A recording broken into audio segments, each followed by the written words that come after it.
امروزه با استفاده از فناوری موجود می توانیم به راحتی مشکل گرسنگی را حل کنیم.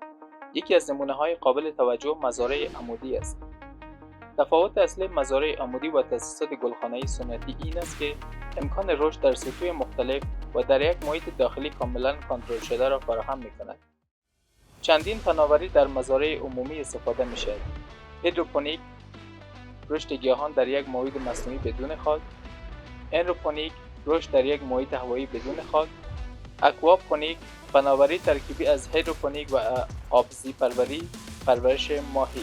بنابراین می‌بینید که از خاک استفاده نمی‌شود. هیچ حشره‌ای وجود ندارد. نیازی به استفاده از حشره‌کش نیست. محصولات از نظر زیست محیطی پاک هستند. این یک اکوسیستم بسته است. برای محیط زیست ضرر ندارد. کارایی آن برای خودش قابل بیان است.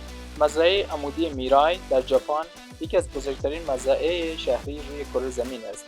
نسبت به مزرعه معمولی 98% آب کمتر نیاز دارد و 50 الی 100 برابر حاصل بیشتری دارد.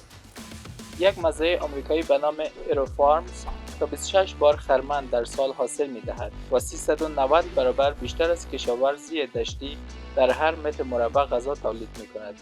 در حال حاضر ایروفارمز یا فارم آمریکایی بیش از 550 گونه مختلف از میوه‌ها و سبزیجات را پرورش می‌دهد. تا به امروز مرکز ناسا در حال انجام کار توسعه عملی بر روی کشت گندم برای تأمین نیاز انسان در فضا است. محققان دانشگاه استنفورد محاسبه کردند که گندم کشت شده در مزرعه عمودی 10 لایه داخلی می‌تواند تا 660 برابر بیشتر از روش‌های کشاورزی مدرن تولید کند. ما در واقع مقاله‌ای در سال 2020 در مورد تولید گندم در مزرعه عمودی منتشر کردیم. بنابراین شما واقعا می توانید غذای زیادی تولید کنید و 365 روز در سال، نه فقط در طول فصل، و کاملا مستقل از آب و هوا است، اما هزینه دارد. این بدان معناست که هر سال باید حدود 15 میلیون دلار برای برق خرج کنید که مبلغ قابل توجهی است. حالا اگر چالش انرژی را حذف کنید، عالی است، زیرا مردم می توانند غذا بخورند. و ما مشکل برق را در اولین سال از دوره انتقال به جامعه خلاق حل خواهیم کرد. از راهنمود تدریجی مولدهای انرژی بدون سوخت، فناوری که در حال حاضر وجود دارد، سپاسگزار هستیم. فرصت شگفت‌انگیز دیگری که مزارع عمودی ارائه می‌دهد، پرورش سبزیجات در هر نقطه از کره زمین است. یکی از این نمونه‌ها قطب جنوب است. من اینجا در گلخانه قطب جنوب از پروژه ISS ایستاده‌ام و امروز به شما نگاهی گذرا به اطراف می‌اندازم. همانطور که می‌بینید در اینجا من توسط گیاهان احاطه شده‌ام. در سمت چپ من بوته‌های بانجاندنی داریم. پشت آن گیاهان بادرنگ هستند. در سمت راست من اینجا 4 نوع مختلف کاهو داریم.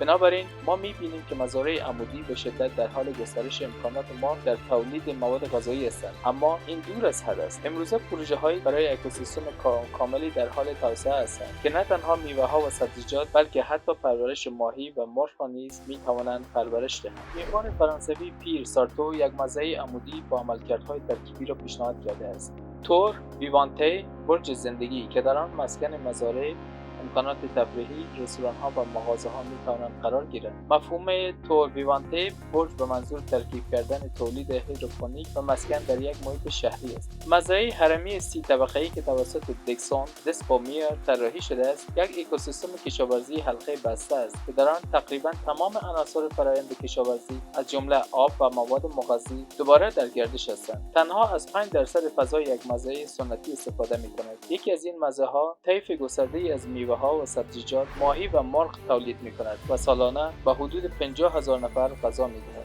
این چند فناوری به تنهایی نشان می‌دهد که به محض شروع گذر از قالب مصرفگرا به شکل خلاقانه مشکل گرسنگی فوراً حل خواهد شد.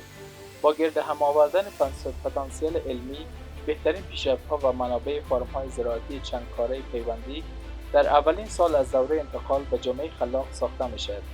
در چنین تأسیساتی علاوه بر کشت گیاه، مزارع پرورش ماهی، فارم مرغ‌ها نیز در یک ساختمان وجود خواهد داشت. طبقه اول یک مزرعه پرورش ماهی است. طبقات دوم و سوم به دامداری اختصاص دارد. طبقات بالا برای محصولات کشاورزی است: گیاهان، انواع توت‌ها، میوه‌ها و سبزیجات.